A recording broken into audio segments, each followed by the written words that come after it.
for us to get to know each other a little bit better, I have a magic trick that's also a story about the very first magic show I ever did. This story is 100% true. I did my first magic show right out of this box. I was just 12 years old. There was about, 12 or so people. It was a small group gathered around in my parents' living room. And inside the box, I had some playing cards. Now, mind you, when I was 12, my hands looked much smaller, so I used big-sized cards to demonstrate this. I also use big-sized cards now because this story is kind of a big deal. A big deal. Thank you. So I had 1, 2, 3, 4, 5 cards. Now, of the 5 cards, I placed one of them inside the box. And yet, even though I placed one card away, I still had 1, 2, 3, 4, 5 cards. Everyone was so amazed they were stunned silent. Just like you are now. But then after a brief pause, they threw their hands up in the air and they said, "That's amazing!" That's amazing! Thank you, Russ. Hands in the air, though. There we go. That wasn't quite on cue, but I don't blame you. Hey, that rhymed. I don't blame you. I blame the story. Perhaps the story wasn't engaging enough. I'll tell you what I'm going to do. I'm going to tell you a slightly different story about the very first magic show I ever did. I was just 6 years old, and I did my very first magic show right out of this box. This story is at least 50% true. At 6, I didn't know how to spell, so but I was earnest.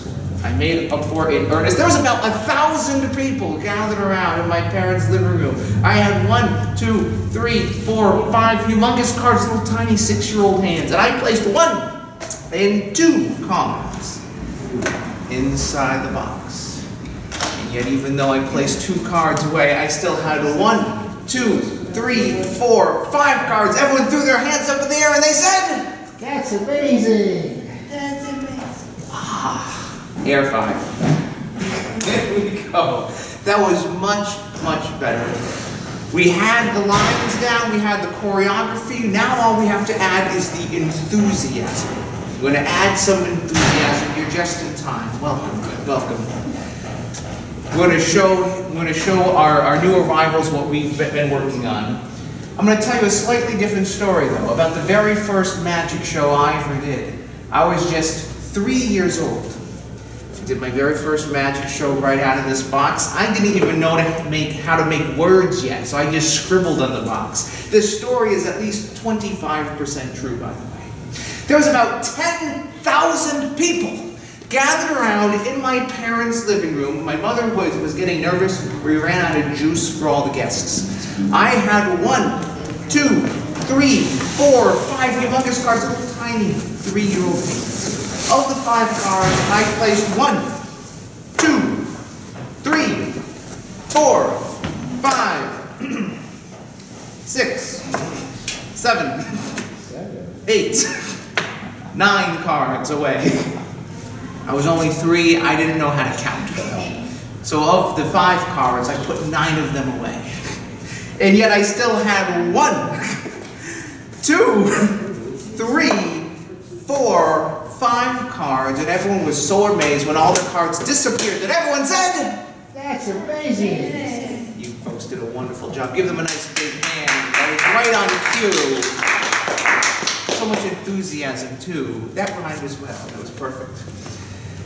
So once again, my name is Jonas Cain, and we are here today for some magic. We're also here today to talk about the magic of positivity. Positivity is a very important thing. We live in a world today where everyone just presumes that everyone has ill intent. We live in a world where everyone thinks everyone is out to get us. We live in a world where we're all fighting against each other, but I argue, even using the word argue, I'm not going to argue with you. I'm going to suggest that it doesn't have to be that way. I'm going to suggest that we could have positivity in our lives. Let's talk about a magic word that I use that helps me stay positive. And the magic word is focus. When I was a little boy, this is a true story, unlike the other story I told. This is 100% true story. I used to shoot archery with my father. And the thing is, it was a compound bow, so it had like pulleys and cables and everything, so it made pulling back the arrow much easier. And the idea was, if your aim was good, and if you lined up the sights, they had these little pins on the bow. Have any of you ever shot bow and arrow before? Some of you know. So they have these things called sights. So if you estimate your target to be 100 yards away, you line it up with this pin. If it's 50 yards away, you aim a little lower, right? So if your aim was good, if your estimate was correct, and you released with confidence, the arrow would have no choice but to hit its target. Now, there's many reasons, though, that could cause an arrow to miss. Maybe your aim was off. Maybe your estimate was incorrect. Or maybe you didn't release with confidence, so the arrow flew off mark. But there is one thing that's absolutely, positively certain to cause an arrow to miss. And that's by focusing on the wrong things. I had an experience out in Pittsburgh. I was in Pittsburgh, Pennsylvania. I was on tour with a band. I was their opening act with my magic show. The band was called The Ear, The Eye, and The Arm.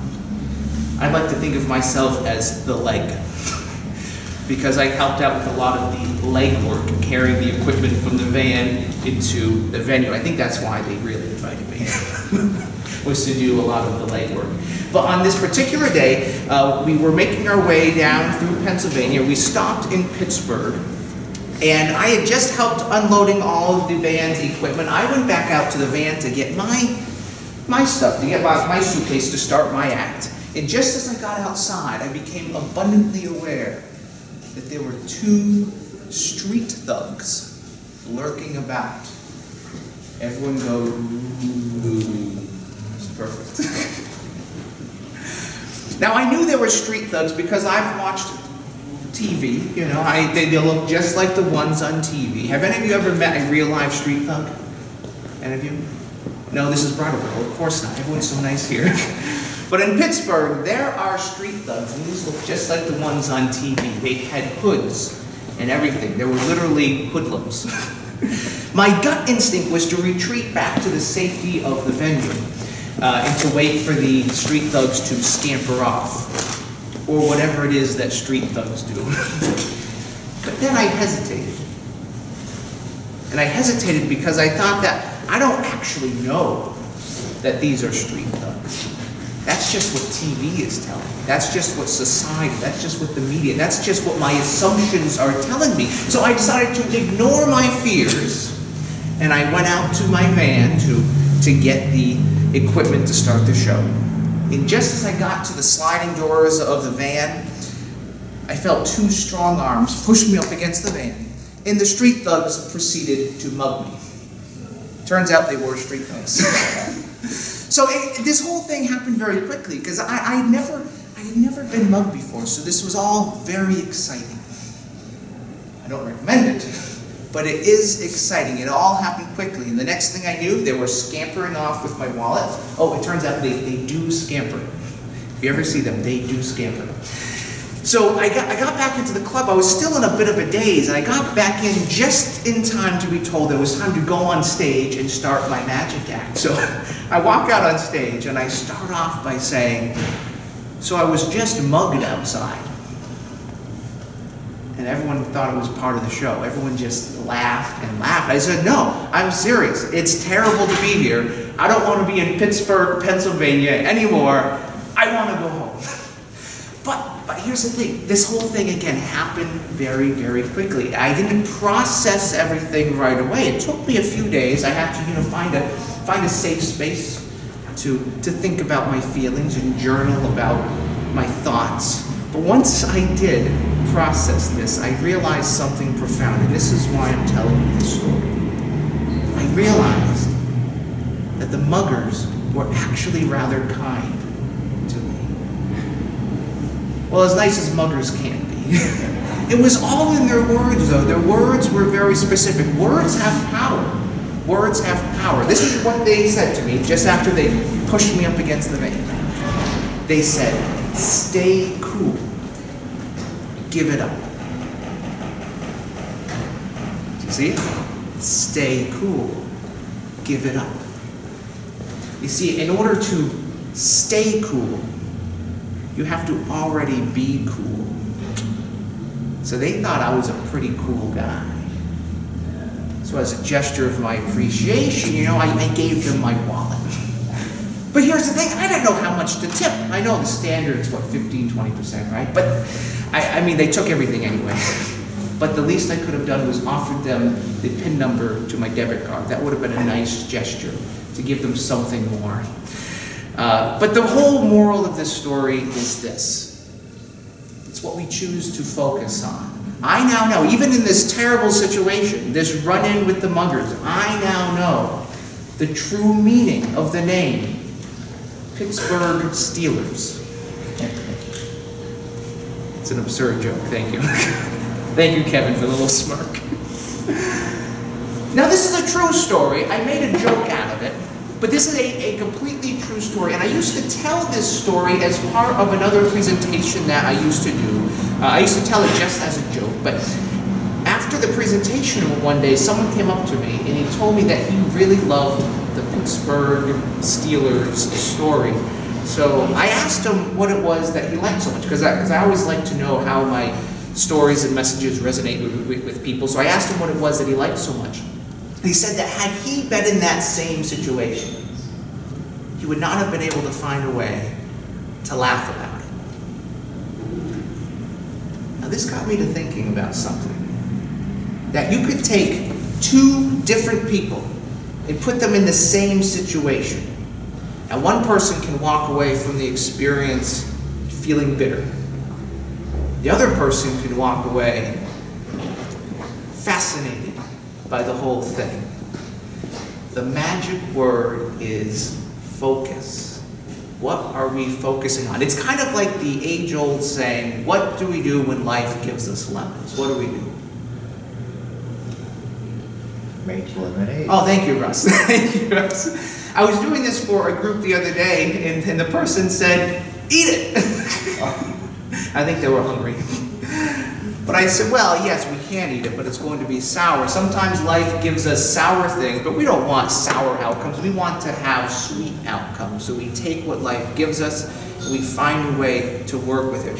We can either fight reality, we can just accept reality, or we can work with reality to have positive outcomes. Now, the positive word search that I passed out to most of you, actually, I don't think Kevin got one. Let's try something. Everyone take a look at this sheet. And I'll give you about a minute to take a look and see how many words you can find. I'm going to keep time. It's about a minute. All right, let's pause and see how we did. I know at least these two tables, you at least found one word each. Did anyone find two or more words? And your name, sir? Richard. Richard, how many words did you find? I guess just three. Three. And what words did you see? Four. Four. What words did you find? Five. Oh, five. Oh my goodness, it keeps adding up. Compassion, peace, love, truth, and self-pity. Ah, okay. Well, this is interesting. This is interesting. So we found four positive words, and then we found one less than positive word, right? We'll call it a negative word. What word did you folks find? We found peace and love. All right, this is great. Now, the reason we do this exercise is that the title at the top of the sheet gives us the focus that we're looking for. We're looking for positive words, right? However, as Richard pointed out, there's other words in here too. There's a bunch of positive words. However, if you keep looking at it, maybe after after this, if you go back and look, you're going to find that there's 50% positive words, 50% negative words. Now, the fact that Richard found, what was it, 4 positive words and only 1 negative word, well, that's because, of course, we were focused, we were looking for the positive things in life. If we were looking for the negative words, we would have found more negativity than positivity. But this is life, right? This is life. Life gives us things, positive things, negative things, but it's what we choose to focus on. This is how life works. This is also how magic works. There's this term in magic called misdirection. I like to call it redirection. It's directing our attention away from what we don't want to focus on and directing the audience's attention to what we do want them to focus on. And I have a magic trick. I'm going to teach you folks how to do this trick. And this is kind of neat. Oh, it's right here. I call this the handkerchief trick. I call it the handkerchief trick because we use a handkerchief. It goes inside of my fist. I'm going to wave my hand and say the magic words. We know what the magic words are, right? What is it? Abracadabra. Oh, abracadabra. That's right, Russ. We say the magic words, abracadabra, and magically we get an egg. Everyone go, yay! There we go, there we go. I love your smile, Richard. Now, as promised, I'm going to teach you how to do this trick. This is just like the word search. It's what we're focusing on. The magic word is focus. To do this, you need an egg that has a hole in it. Everyone go, ooh. There we go. Thank you, woo, he says. So this is what's happening. I have a little plastic egg with a hole in it hiding in my pocket. I have the handkerchief in my other pocket. The magic word is focus. When I reach both hands into my pockets, it's as if I'm looking for the handkerchief, but really I'm sticking it in there so I could palm secretly the egg in my hand. And the other hand takes out the handkerchief. Now you don't see me pulling out the egg because I'm literally waving the red thing in the air saying, look at this. I don't say look at this, but my actions say look at this. Again, this is called misdirection or redirection. We look away from the things we don't want to see and we direct the attention to where we do want to see. They use this same technique, by the way, in politics. It's the same thing, same thing.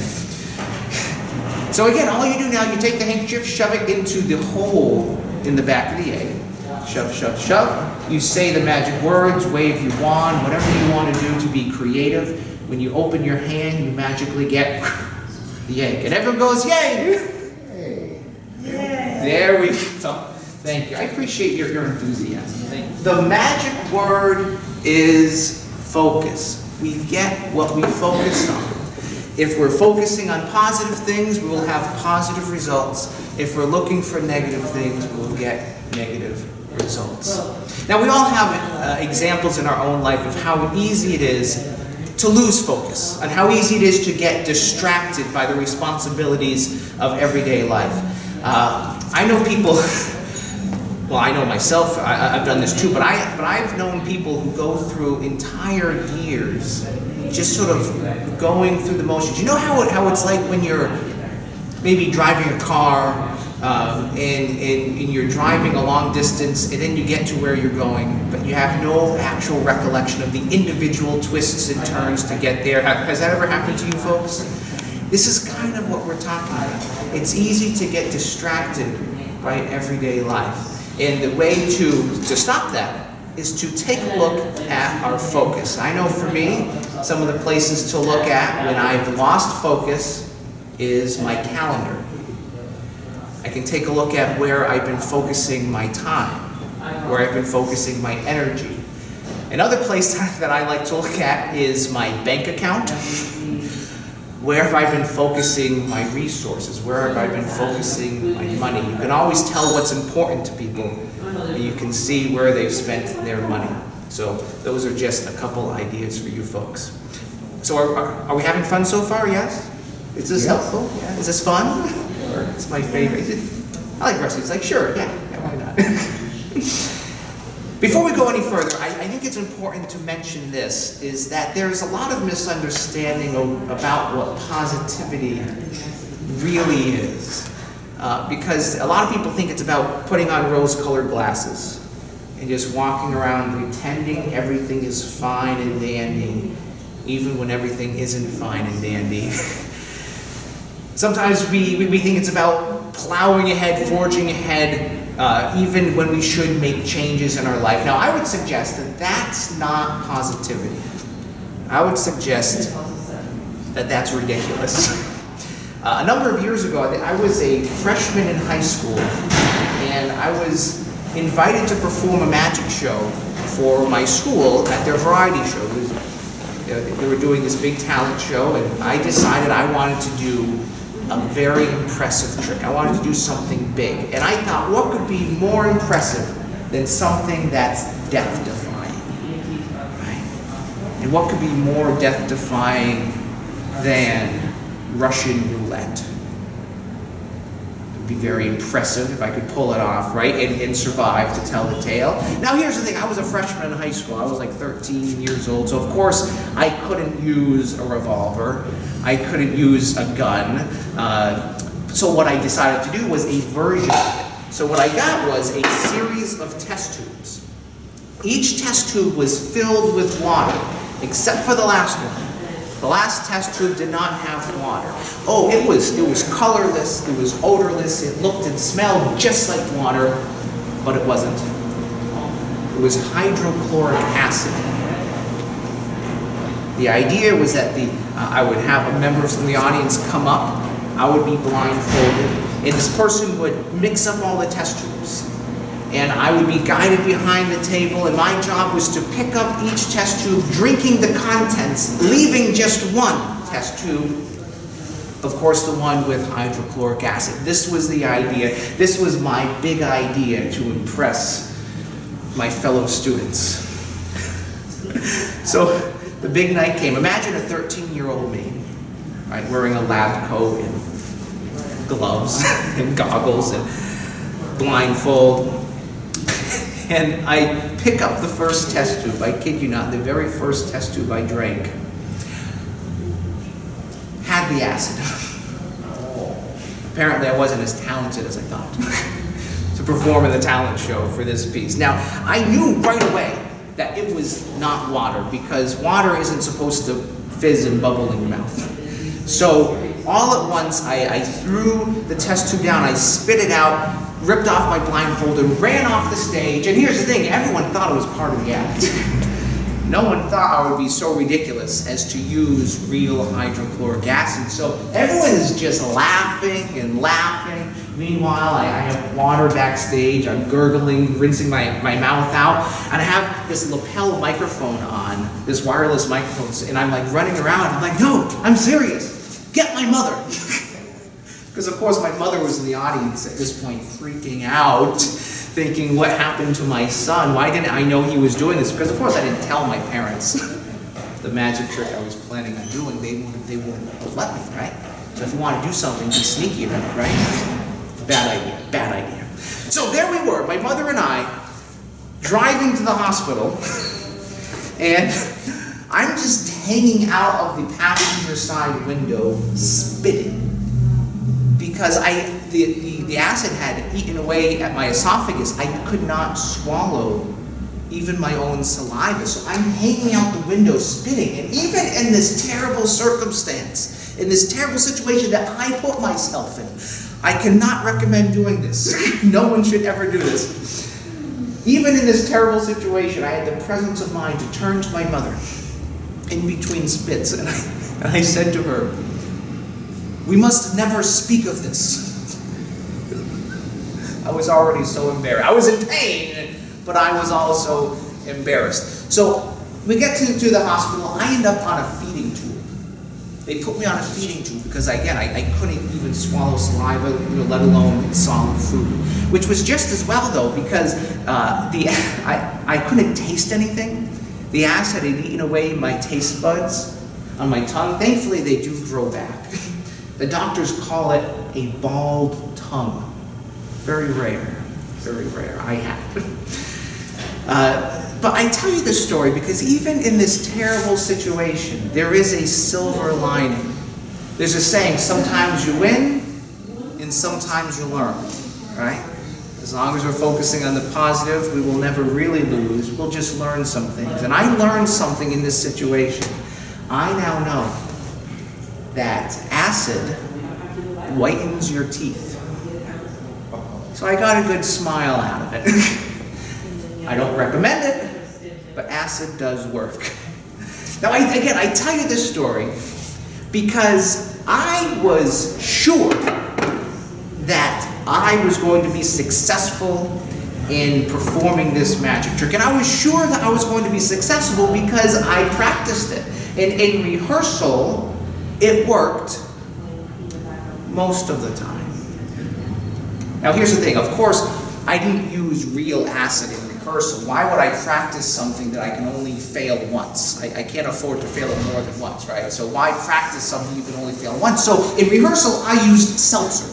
So in rehearsal, the trick worked most of the time. Sometimes I still drank the seltzer by mistake. But as the big night was approaching, I said to myself, no, this just has to work. I put on my rose-colored glasses and I said, no, it just has to work, so it is going to work. I put on a positive attitude about the whole thing. But a positive attitude is not the same as being confident that something is going to work out. That's not positivity, that's ridiculous. Now, a positive attitude is good to get us into the game. Positive attitude can get us started, but there has to be something more to keep us going, to make sure that we keep going. And I already mentioned what I think positivity is a moment ago. Maybe you caught it. Beyond an attitude, I think positivity is confidence. I've been learning sign language. It's confidence. Think about it. When we say that we're positive of something, does it mean that we're not too sure? When we say we're positive, does it mean we only wish something was so, or we only wish something is going to work out? Or do we mean that we are sure, that we are confident, that we know the truth? What do we think? Hi, Ann, nice to see you. Now, of course, when we say we're positive, it means we are sure, right? It means we know the truth. It means that we are confident of what's going on. So that's why I say positivity, again, an attitude is great, it gets us started, but to keep us going is to foster and build confidence. And I think a good place to start, going back to that worksheet I gave you folks, a good place to start is with our words. The words that we use to display our circumstances, the words that we look for and we focus on. Because positivity requires an honest assessment of reality, at least in my understanding of positivity. It requires an honest assessment of what is really going on. But we have the choice to focus on this frame that we build to display our circumstances. And this frame is made up of the words that we choose to focus on. Now, these words can either lift us up, or they can drag us down. Do we have any artists here? Anyone who likes to draw? Any artists? Kevin, do you draw at all? No? Richard, do you draw? No? Jessica, do you draw? Yeah. Oh, you do? You do? Yeah. All right, Jessica. We have a red fancy handkerchief, just like the one we used with the egg a moment ago. And let's see. Do you know how to draw an elephant? What's that? No. No? Well, draw anything you like then. Something that you can draw with the marker. The cap is off. Draw anything you like. I like to have an elephant, because an elephant is something that's easily recognizable. It's something that we know it's something big. It's something heavy. It also goes in line with the saying. What's the saying? Oh, the elephant in the room. It's that negative thing that no one wants to talk about, that no one wants to address. Now, not talking about the elephant might help us have a positive attitude, but that's not honoring reality. So let's see what Jessica draws. And we're going to use this for a magic trick that I think is going to, hopefully, illustrate what we're talking about. kitty cat.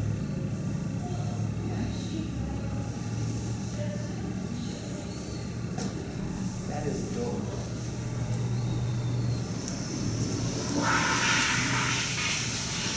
Let's see, I think once she's done drawing that, Kevin, would you mind helping me out with the magic trick? Sure. Come on up here, Kevin. Give Kevin a nice big hand. So we're going to use the drawing from Jessica, but we're going to have Kevin join us up here to help illustrate what we're talking about. Thank you for joining me. Come right this way. I chose you for a couple of reasons. Number one, you're paying close attention. Number two, I've seen you before. You know, you were at my last presentation. I think you were at a couple of presentations, or was that The last we had here. Yeah. Between Hooker Dunham, Yep. the last time. Yeah. All right, so this is what Kevin is going to help us illustrate. The objective of this exercise is to show how with little effort, we're able to do our everyday things that we do in life. But when negativity pushes us down, using the same amount of effort, we're not able to do the things that we do in life as easily. And to illustrate that, we have the box of mystery. Everyone go, ooh. This is the box of mystery. You can step right behind the box here. And you're just going to take your hands and place them on either side of the box. And you're just going to lift the box, a couple inches. And just see how easy it is to lift. It's easy to lift, right?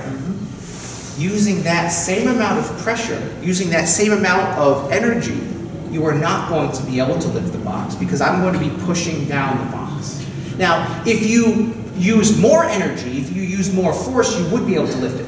But for this exercise, we're going to demonstrate how using little effort, we're able to do things, but when things push us down using that same amount of effort, we're not able to lift the box. So lift the box one more time. See how easy it is?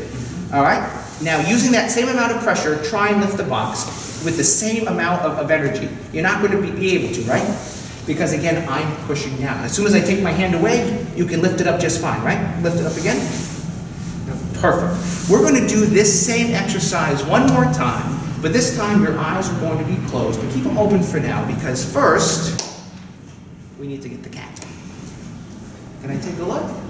This is adorable. Thank you so much, Jessica. Can I have a high five? This is our adorable cat. This is our cat that's going to represent something new that's coming into our life. You see, I think cats are wonderful. I think cats are adorable. Some people don't like cats. They don't like cats. Maybe they're allergic to cats, which is probably a good reason to not like cats. Maybe they don't like cats because they scratch up the furniture. Maybe they don't like cats because they scratch up you. I don't know. There's many reasons why we might not like cats. But really, cats are adorable. Do you like cats? Yeah. All right. So, okay, so we're going to have you close your eyes. All right. I'm going to place the cat inside the box. Now, with the cat inside the box, this is going to be that extra something added to our life. You're going to put both hands on either side of the box, Kevin, with your eyes closed, and try and lift the box. You won't be able to with the same amount of energy you used a moment ago. Try it one more time. And because, one last time. And let's give him a nice big hand. Watch what happens when we, of course, remove the cat from the box and try and lift the box now. And of course, we can lift it just fine. One more big hand for Kevin. One heavy cat. And you may have a seat. Very nice job. Now, of course, Kevin's eyes were closed, right? So the idea was that I was going to be holding down the box, and he wouldn't be able to lift the box. Now, we all had our eyes open. We can all verify. When he tried to lift the box, was I holding my hand on the box? No. It's by adding something different to our lives. It can either weigh us down, or it can lift us up, depending on our focus. And actually, may I use this cat for one more magic trick? May I? Yeah. Yeah, thank you. Because this is kind of a little test. I'd like to test you folks on something. Earlier, I showed you a magic trick, and you weren't here for this, so this is going to be new for you. I did a magic trick where I waved a handkerchief in the air to misdirect people's attention. And then I placed the handkerchief inside of my fist. I placed it inside of my fist. And when I opened my hand, we had an egg. Everyone go, yay! Yay.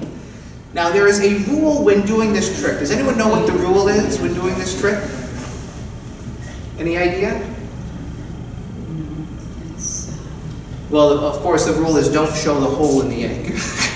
Because if everyone sees the hole, everyone's going to know how the trick is done. In case they do see the egg, or you can do what I do.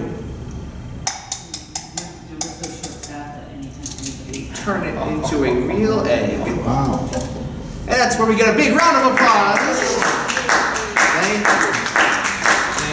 I remember that. Have any of you ever heard the story of the two wolves? It's I believe it's a Navajo story, the legend of the two wolves. Have you ever heard about this? Well, briefly, the way the story goes is that there was this old Navajo grandfather talking to his grandson. And the grandfather said to his grandson, he said, inside of you, there is a battle between two wolves. One wolf is a good wolf. This is the wolf of love and peace and joy and truth and compassion, all those positive words from the word search. But the other wolf is the bad wolf. This is the wolf of self-pity. This is the wolf of lies. This is the wolf of resentment. And each person has this same battle going inside of them. It's going inside of you. This battle is going inside of me. It's going on inside of everyone. And to this, the grandson looked to his grandfather and said, well, grandfather, which wolf wins? What wolf is going to win this battle? What do you think the grandfather said? That's exactly right, air 5. The wolf that you feed.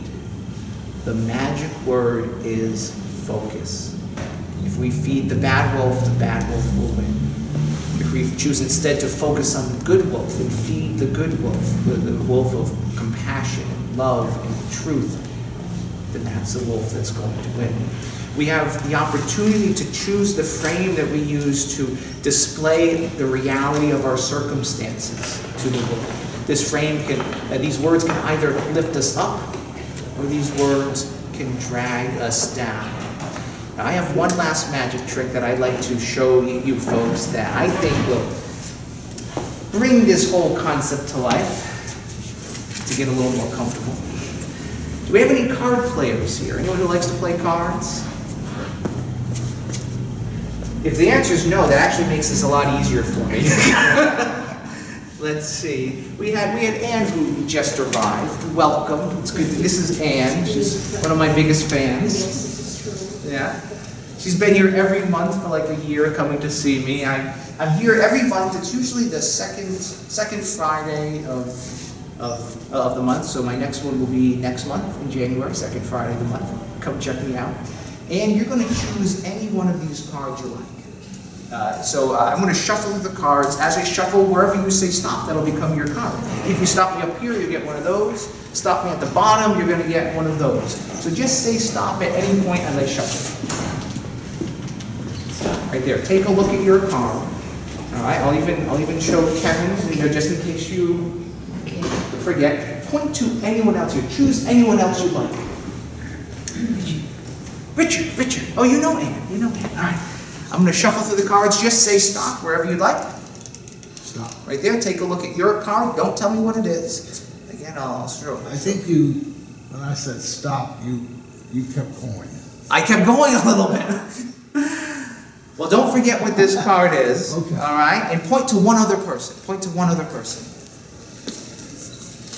Lady. All right. Now, he accused me of cheating a moment ago. I'll try and be as exact as possible. Just say stop. Stop. Is that good? All right. Take a look at your card. Actually, you know what we're going to do? We're going to do something different with your card. Take your card. You actually hold on to it. And let me see if I have it. Oh, here it is. The marker that Jessica used a moment ago.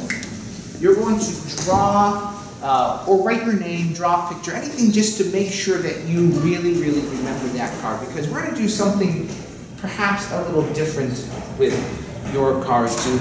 This is going to be hopefully the last card that I find is going to be her card. We're going to do something slightly different. In musical terms, it's called a crescendo. We're going to start soft and we're going to build to a big finish to the trick. So did you draw something on there? All right, I'll take back the marker and the card. All right, I'm going to show everyone else. Don't show everyone, show the camera. All right, show it around, show it around. And your card goes back inside of the deck. And let's see, is anyone here good at shuffling cards? Anyone good at shuffling cards? Anna, do you shuffle cards at all? Kevin, do you shuffle? Russ, do you shuffle? Nope. Well, let's try this. I'll give them to you. I'll let you take the cards. And you're going to shuffle them, and when you're done shuffling, you're going to place the rubber band around the deck of cards. We're going to take this a step further, kind of like we were talking about earlier with the lemon. Sometimes life presents new things to us, like a cat, or perhaps like hydrochloric acid, or perhaps muggers from Pittsburgh. Life gives us new things. And once you're done, you may bring the cards up here. Yep. And you may place the cards right on top of the box. And stay up here, because you have one last thing you're going to do. You're going to put me into the straitjacket. So if I am to find those 3 cards, this is part of the crescendo. This is starting to build already. I must first escape from the straitjacket, shuffle through the cards that you just mixed yourself to find those 3 cards. Now, at the top here, you'll see there's a series of buckles, kind of like a belt. You're going to start at the top, pull them as tight as you can, and work your way all the way down until all the buckles are tight. Some of you might recognize this stunt as something made popular by the great escape artist, Houdini. That's exactly right. He was the first performer to use this as a stunt for entertainment purposes. Now, Houdini used to hang upside down from skyscraper and escape. Now, I have insurance, but I don't want to have to use it. So instead of hanging upside down from a skyscraper, I'm doing this while trying to find some playing cards. Now once you work your way all the way down to the final one at the bottom, there's one last strap, which is for my arms. You may strap the last strap in place and pull it as tight as you can. Now Houdini came up with the idea of doing this stunt because he saw an insane person, someone who was clinically insane. He visited an insane asylum, and he saw someone strapped into a straitjacket, struggling. But every few minutes or so of struggling, the person would pass out. After being passed out for a few minutes, they would come to and start struggling again. Oh, everything's good? Now, I would shake your hand, but I can't. So let's just give her a nice big hand. She did a great job. Thank you. Now, the reason the person was passing out is the straitjacket restricts your breathing. So if you struggle too much, you're going to pass out. But the nice thing is, once you pass out, you're not struggling anymore, so you can breathe just fine. So I'm going to try and do this without struggling too much. But I'm going to do it while trying to find those 3 playing cards and attempting to beat Houdini's record. He could do it in right about 2 minutes. I'm going to see if I can break that record. Either by breaking his record or breaking my own personal record of right about 2 hours. Whichever comes first. Is everyone ready? After 2 hours. Not for 2 hours, he says. All right, on the count of 1, 2, 3.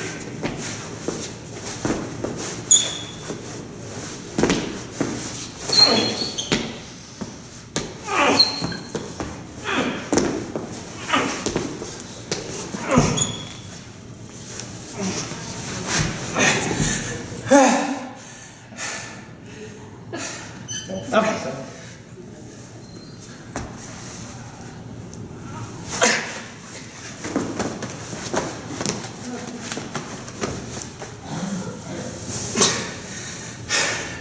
Houdini, it said, would dislocate his shoulder.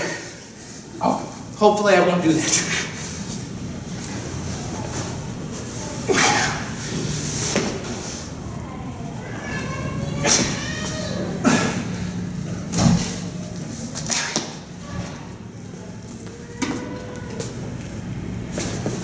All right, if you chose a card, raise your hand. It was Anne, Richard, and Lena. All right, I have one card.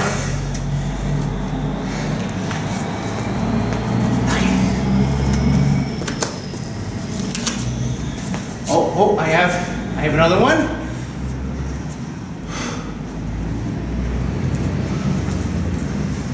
All right, one more. Oh, I think I've got it. I think this is it.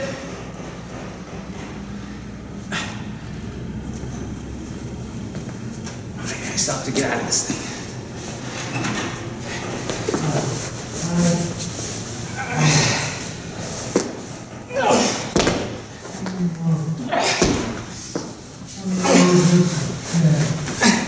I gotta lose more weight. All right.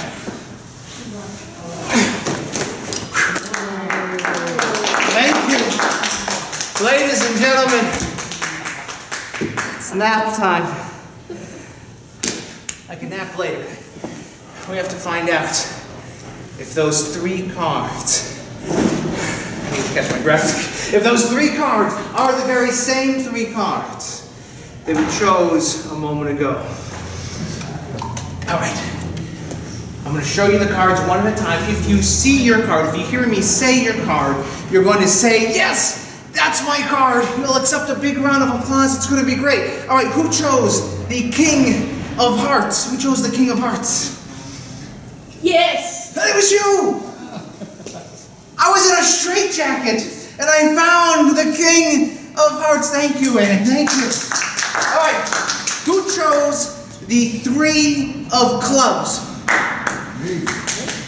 Thank you. This is exhausting. Wait a second.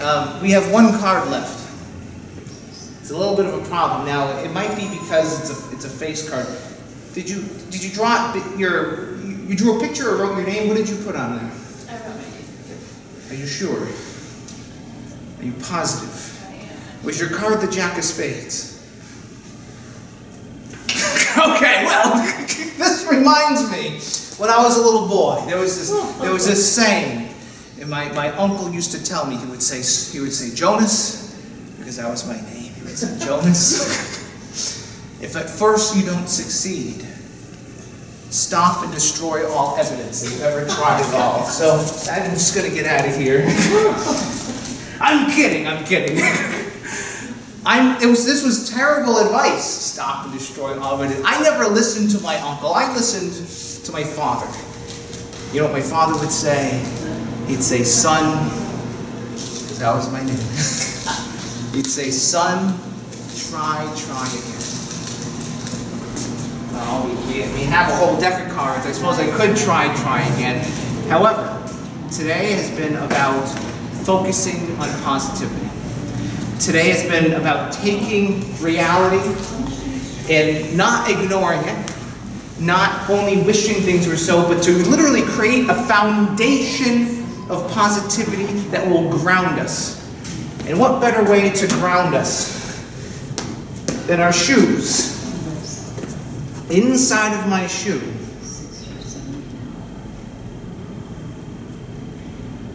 I have a playing card. What card did you choose? Are you sure it wasn't the 5 of clubs? Well, thank heavens, I have the 4 of clubs with your name on it. Nice big. It's a souvenir. We got the shoe card. It has truly been a joy sharing today with all of you. I understand that, well, you folks being in Brattleboro, this is a great community. You folks are all very, very positive. I've been coming here since I was a little kid, and that's why I like to come here every month. So I'm going to be here next month, and then I'll be here. We don't have any dates all scheduled for 2018, but we're going to be scheduling those out. I would love to see all of you folks back in the future. But I realize that positivity doesn't come natural to everyone. Certainly our environment helps, but also our daily habits help as well. And if there's one final piece of encouragement I have for you, it's this. It's kind of like changing the shape of an ice cube. Changing from negative mindset, focusing on negativity and switching over to positivity. It's like changing the shape of an ice cube. There's 3 steps. The first step is to melt down the ice. Step number 1. Step number 2, you have to decide on the new shape you want the ice to be and then refreeze the water in that new shape. And I'm encouraged by the words that the Pittsburgh Steelers used when they told me, stay cool, give it up. Steelers. Because we have to give up our old way of thinking. Just let it melt away and decide on a new, more positive way to be, and then practice it every day until it freezes into a new, more positive life. Now, it's truly been a joy sharing today with all of you. I hope you've enjoyed the experience as much as I have. My name is Jonas Cain. Stay cool. Give it up.